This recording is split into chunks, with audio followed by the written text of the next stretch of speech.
Julian, and I'm going to talk about building things. I'm going to focus particularly on hardware things. As you can see, I build things. I build hardware things.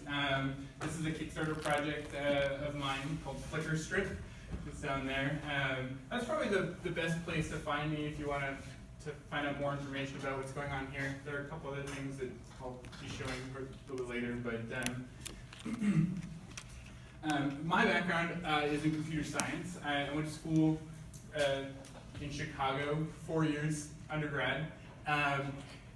Worked for another 4 years, and then quit my job to start a company. I started my first Kickstarter for like a reflow soldering device. Think of it as an easy bake oven for hobbyists with a cohort.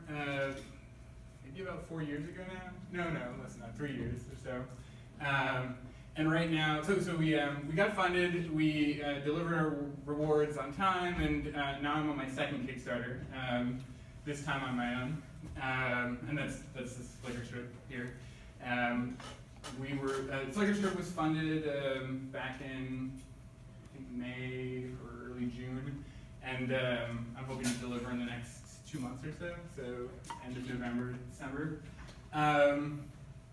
I do everything nowadays. So I started as a software engineer in school, but for Flicker Strip and for running my own company, it turns out there's a lot of other things to do. So I wear many hats.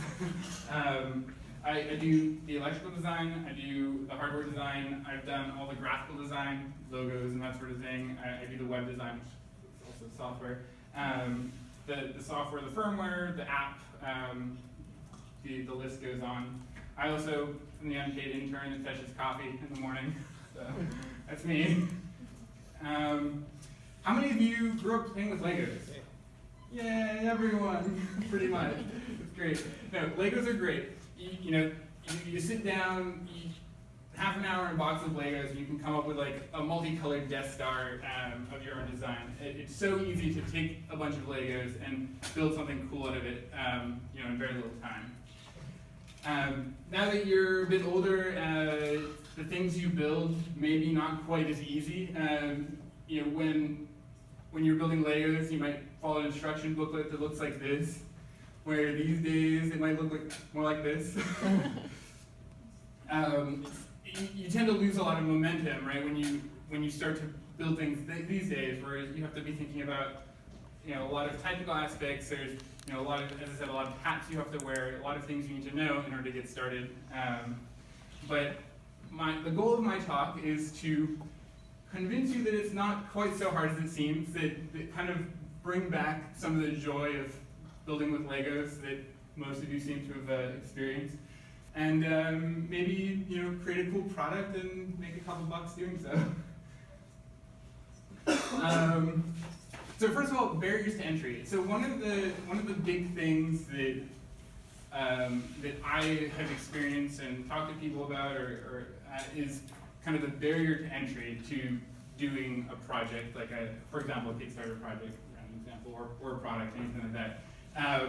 And one of the things that ends up coming out of that is that there are a lot of people writing software because the barrier to entry today for software is very low, right? It doesn't take much to sit down in front of your computer and hack out some code and put it up on the web, right? Instantly can go to as many people as care to download it, right? We have even like things like GitHub and stuff like that where it's instantly available and there's even a community around it and all that. But hardware is a little bit different. Hardware, building one thing is pretty easy. If you go home, maybe it's pottery, maybe it's like a sewing project, whatever. Building one piece of anything is pretty easy. It's arts and crafts, right? You could call that more art than industry. But as soon as you decide, oh, well, now I want to share this with my friends, you can't share just the same one. You have to make more of them. So you have to scale, which is suddenly very intimidating, right? You have to deal with things like shipping. You have to deal with building all of them. They all have to be exactly the same. You can't just Control-C, Control-Paste, and upload it and let it go, right? and you know, there's depending on the project, there's a wide variety of different barriers. I mean, the barrier of entry to, say, landing a colony on Mars is maybe a big barrier to entry, whereas, say, if you wanted to just distribute like etched glasses to your friends, obviously very different. So, I guess what I want to say about this is that the barrier to entry for hardware seems very scary, and it was initially for me as well. But these days, that barrier of entry is actually dropping very quickly. It's sort of the same way that it did for software, whereas early in the computing days, you know, getting a piece of code to run, often you had to get a stack of punch cards and bring it to like a mainframe if you didn't have access to a mainframe. These days, you know, anyone with a computer. And sort of the same thing is happening with hardware.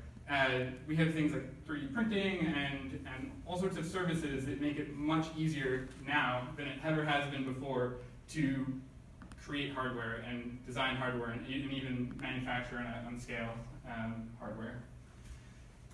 So FlickerStrip. This is FlickerStrip. This is some of the guts of FlickerStrip. It's a Wi-Fi LED strip. This has been basically consuming my life for the last, say, year or so, and then some.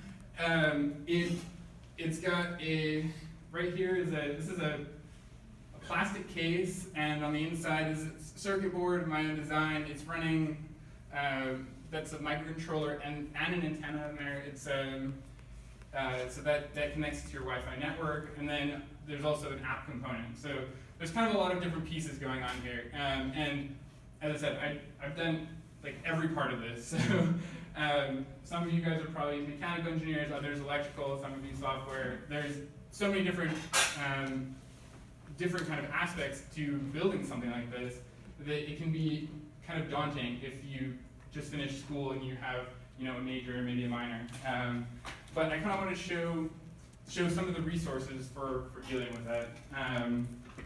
But at the very basic level, most of your projects are, well, at least when you're talking about a device or an electronic project, you can basically assume that there's going to be some plastic component to it, like some casing, maybe it's a metal case, whatever. Generally, when you're dealing with a product, it has to look nice for your consumers. Obviously, there are a whole bunch of different varieties of how that case might look. But plastic is one particularly common, particularly cheap, particularly easy one, so I'm going to cover that. The hardware, the electric part of it rather, is maybe electrical engineers probably know that better than I do in a lot of cases, is another aspect, and then the software. And you know, these days, especially when you're working like a lot of electronics projects, if you think about a lot of like the devices that we have in our home, a lot of them fall into kind of a similar kind of set of things, right? You know, here's a remote randomly here. This has got a plastic case of some sort. It's a little bit more fancy than my FlickerStrip. I'd be willing to bet that it's got some kind of microcontroller in here because it's just easier to do everything with a microcontroller these days. You know, it used to be that we were very clever about our electronics and using, you know, logic circuits and all that to get these clever things done, but nowadays they're like, well, I'll just pop a microcontroller in it and we can write some software in it.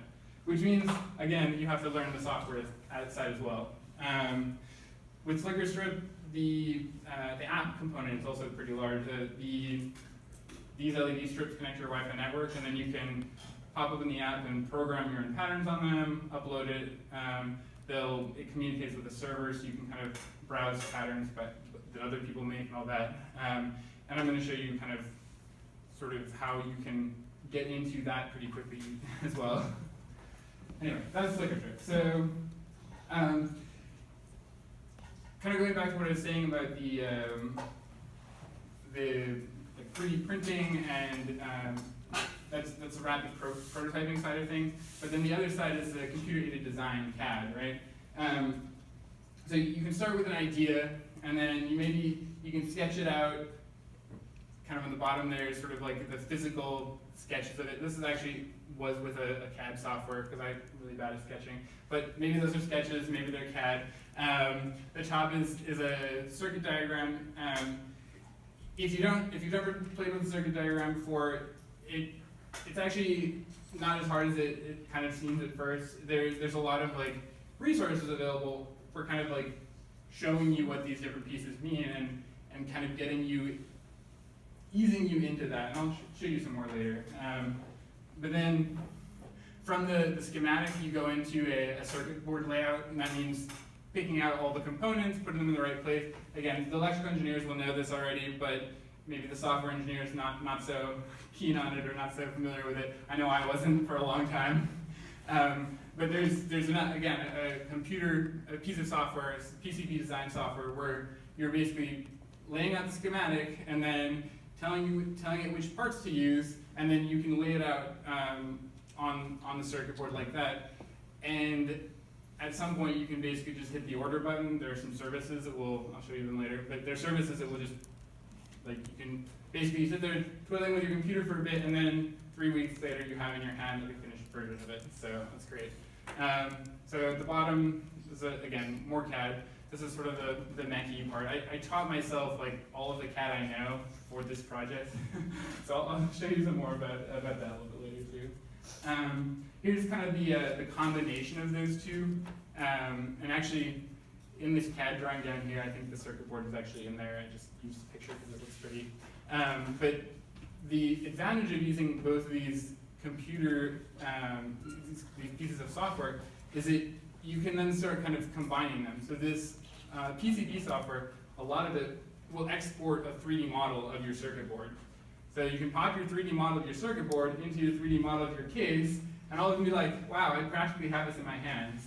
If you talk to the HoloLens guys, you can probably have it on your desk as well, but I don't have one of those, so wait a little bit. And then from there, you add the code in and you have a product. So, or at least a prototype. In this case, a prototype. So this is a photo of kind of like early on when I was taking photos for my Kickstarter. So this is all stuff that I basically like ordered kind of in 1-2 quantities. So hand built it, like inside that just circuit board I hand soldered. So it's actually very attainable. And I'll kind of explain some of the software that I used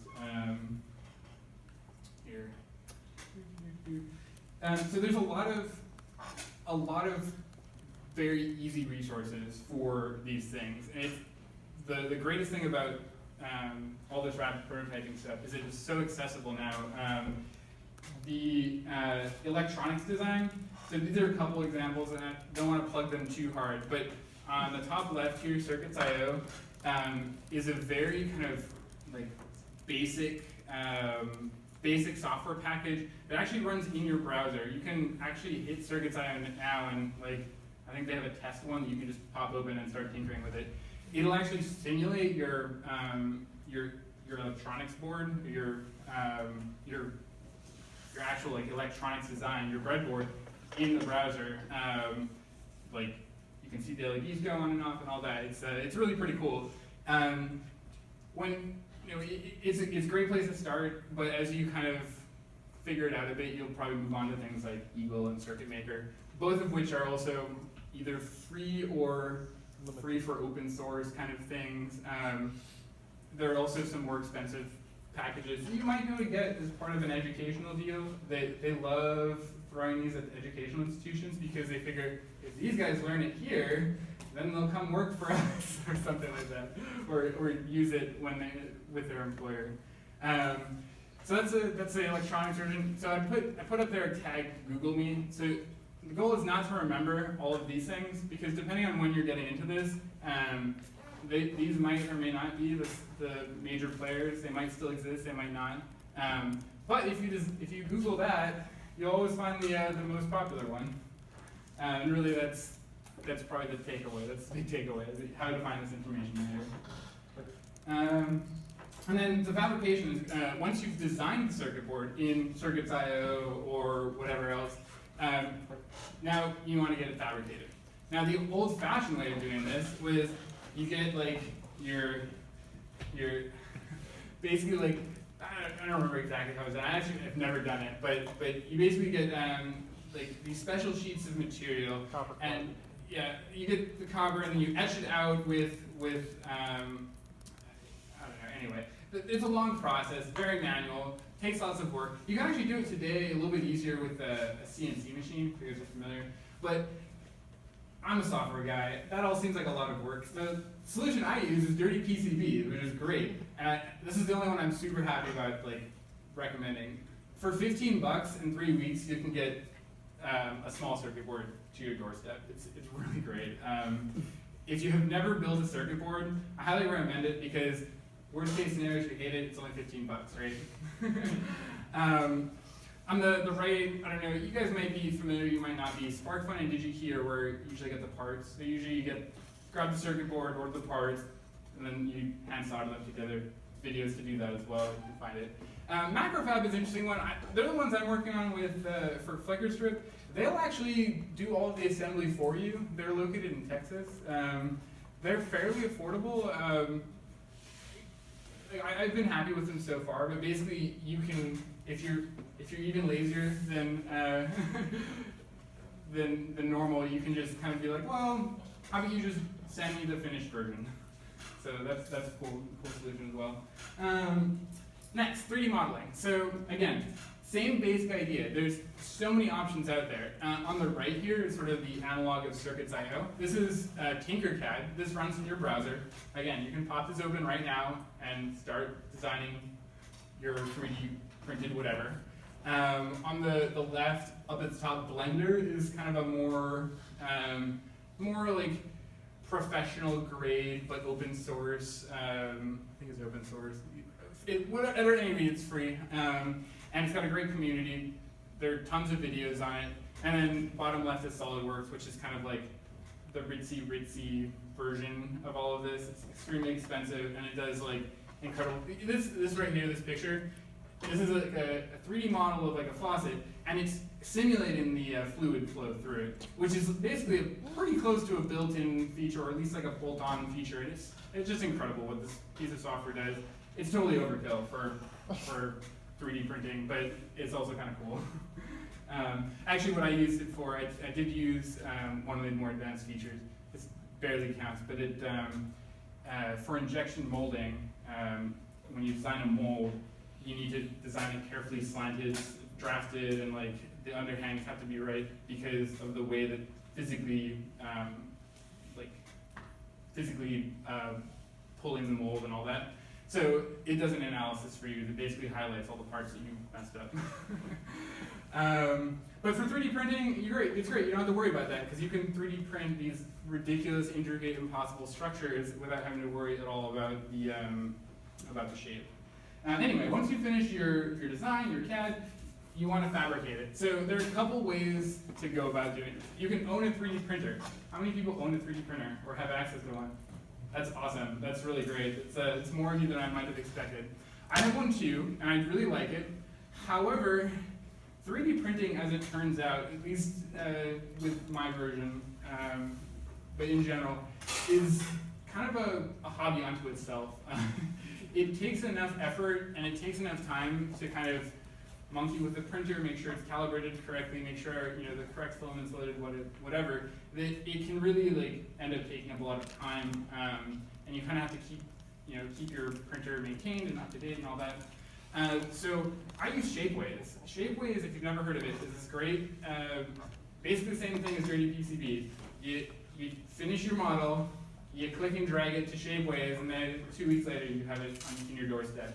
And it's a good print too. It's a pretty high quality print, and they forget exactly what variety of 3D printing they use, but they can handle things like overhangs that are often difficult to get if you just using your own relatively affordable 3D printer at home. Proto Labs is another one. They're notable because they also do injection molding, so you can pretty easily kind of bump up from 3D printing to injection molding.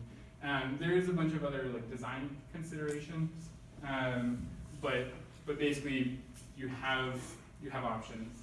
And I highly recommend it. If you've never ever done anything with 3D printing, I highly recommend you just grab Tinkercad for 5 minutes. All you have to do is sign in, and then order it on Shapeways. It costs you maybe like $10 for both the part and the shipping. It's like half part, half shipping at that point too. But it's totally rewarding to see this thing come in the mail. You're like, oh, I designed that. So that's what I did for the case for FlickerStrip. Let's see. Next, programming. How many of you are programmers or know how to program, or if I asked you to, could program something? Okay, how many of you are not? brave soul, good job.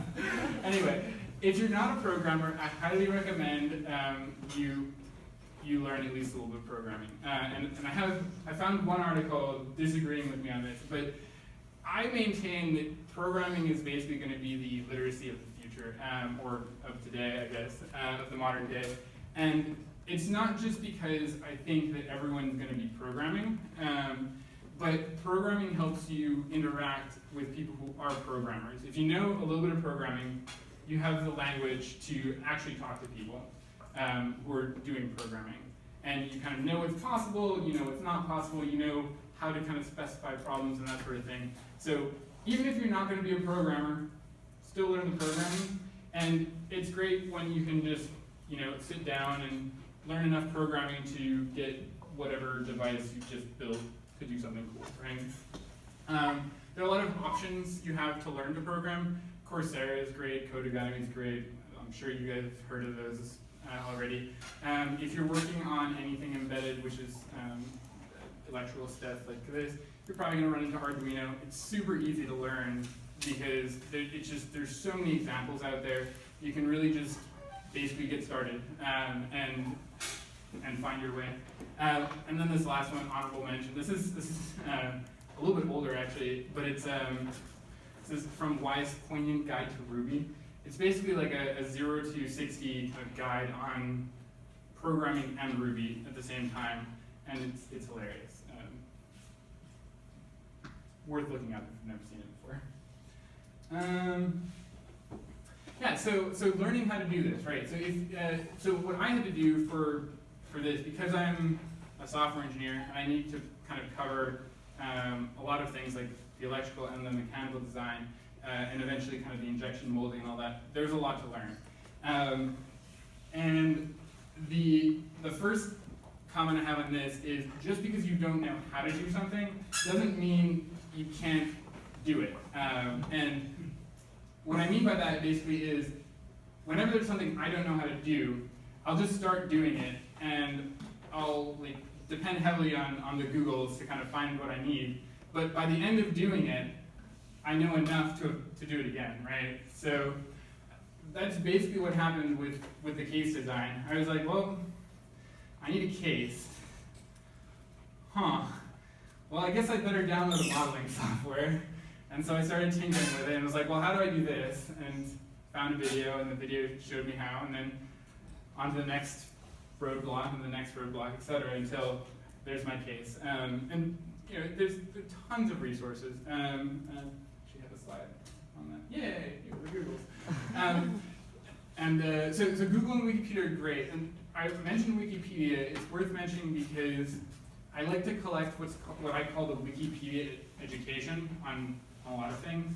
And that's, you go to Wikipedia, right? And you read through it, and you try to understand the buzzwords enough, or the terminology, I guess is a better term, enough that you can kind of attach words to those concepts.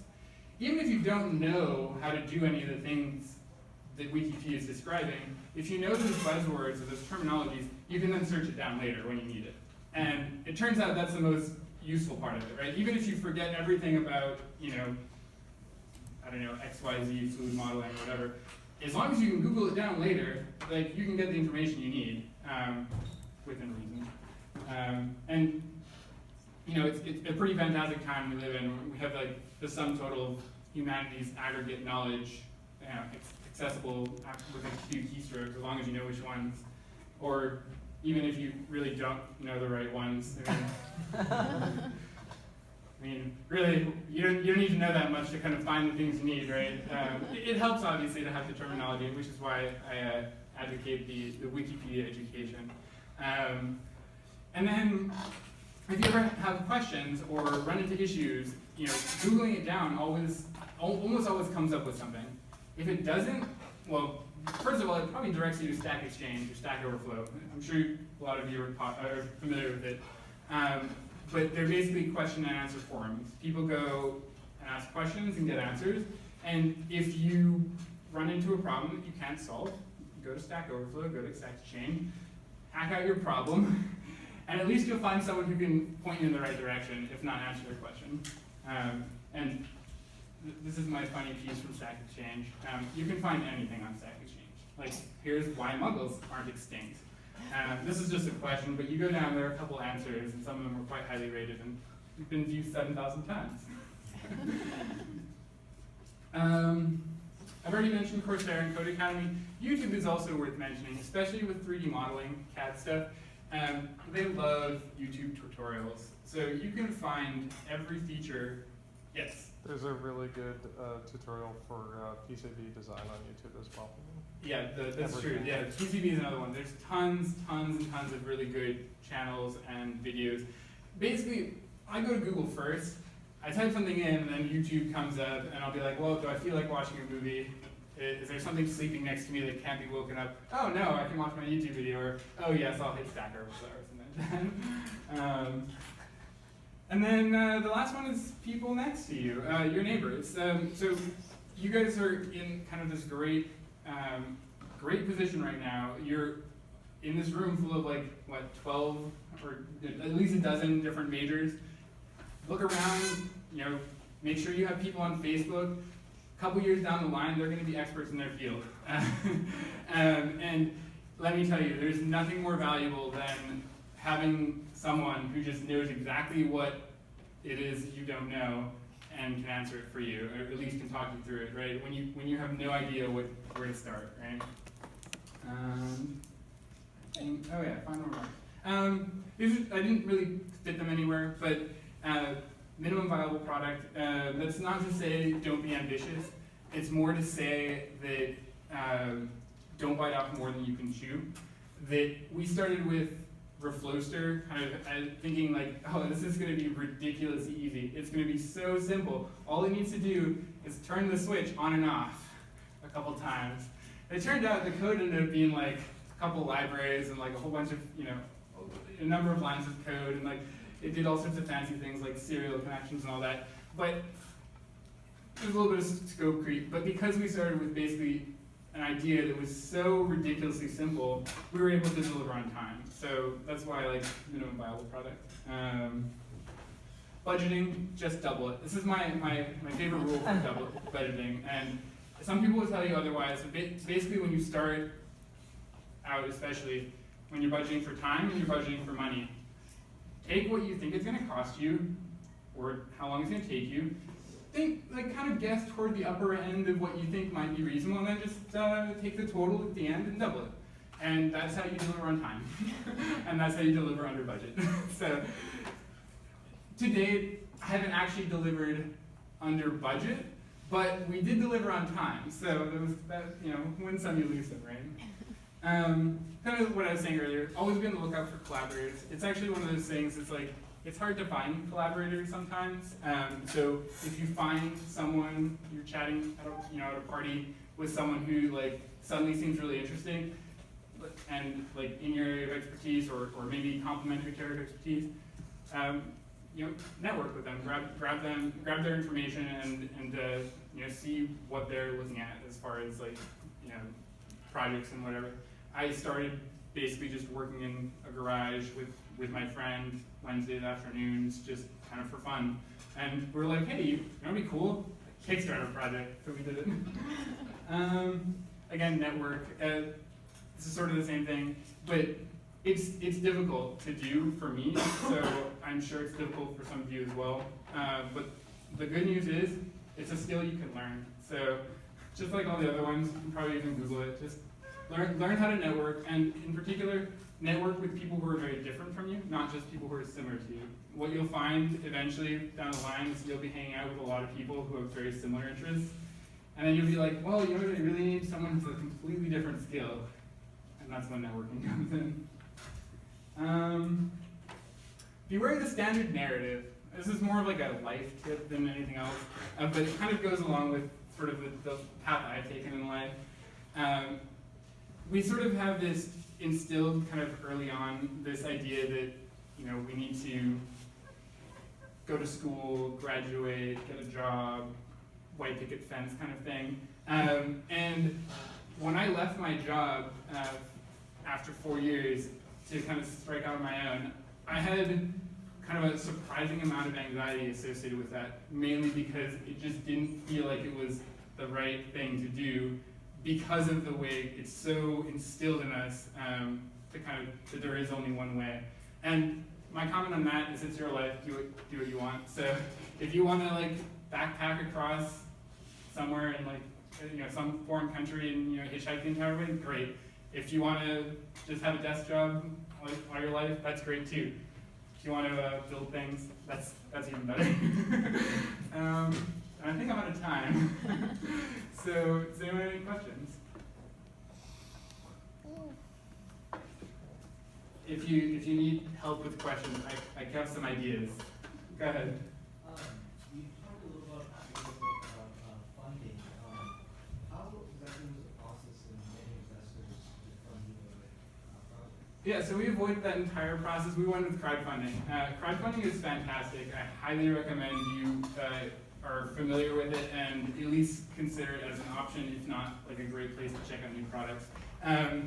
Basically, my advice for crowdfunding, I don't have a lot of advice for any other funding, but for crowdfunding, the number one advice is to advertise early. One of the biggest contributors toward the the amount of success you'll have with a crowdfunding project is how many emails you send out the day it launches. So advertise early, even if you just want to like, you know, make a stop motion out of like stick figures to advertise, to show what your product will do. Throw it up on a website, collect email addresses, and hope for the best. Anyone else? Go ahead. So what would you say is a good gauge for how far your project needs to be along before you turn? It should be done. At least that's my. But, you know, there are some people who have different opinions on this. You know, so I've tried to deliver my projects on time. So my gauge for when I should put the crowdfunding project together or launch it is when the product is done and ready, and all I need basically is to manufacture it. There are a lot of projects that kind of like start or launch with like kind of concept pictures and like kind of like really kind of hacked together prototypes, but I really prefer just having everything ready to go. And basically, with hardware, you need the money to scale, right? You need to know how many you need to buy, to order, in order to make them, and to have the money up front. So at least that's my strategy, I don't know. Cool, well thank you. This is me. You can find the slides and probably eventually a recording at julianhartline.com, UCSCIE. Yeah, that's totally our name.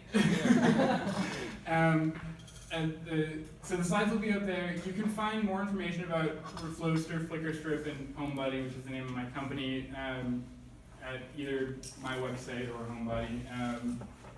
And I'll be around afterwards for questions too. Thank you for joining.